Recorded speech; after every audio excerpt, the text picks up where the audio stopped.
第32屆香港電影金像獎頒獎禮將會喺4月13號舉行。特刊封面大合照今日曝光，大會同時宣布吳思遠獲得終身成就獎，呂麗華、高天就獲得專業精神獎，Dada、陳靜、江若琳都有出席活動喎。陳靜憑住低俗喜劇競逐最佳女配角，頒獎禮嗰晚你會唔會性感現身㗎？雙重要求嘅會係，即係今日留前鬥後啊！今日留前鬥後，冇錯，後輩啊嘛，真係個輩㗎。會唔會真空上陣呢？有咁樣諗過，係啊，因為始終你襯翻個 shape 佢出嚟係真係靚嘅。Dada 話準備咗2條裙，係咪因為準備上台領獎啊？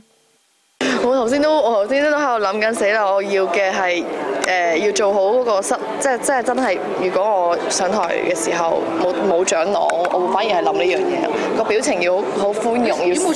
但係我好想我係可以攬住陰姐嘅，咁即係佢可以上台。江若琳憑住高舉愛入圍最佳女主角，你揀好戰衣未呢？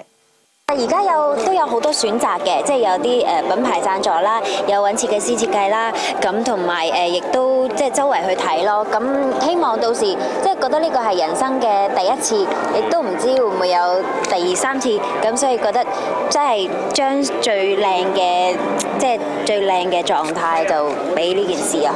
江若琳話想減肥着性感衫喎，唔驚太瘦。我嗰日行骨感路線，係啦，唔係嗱，性感有分幾種嘅，有啲肉感，咁肉感咧就留翻俾有肉嘅朋友，咁我咧就行骨感嗰方面會比較好啲。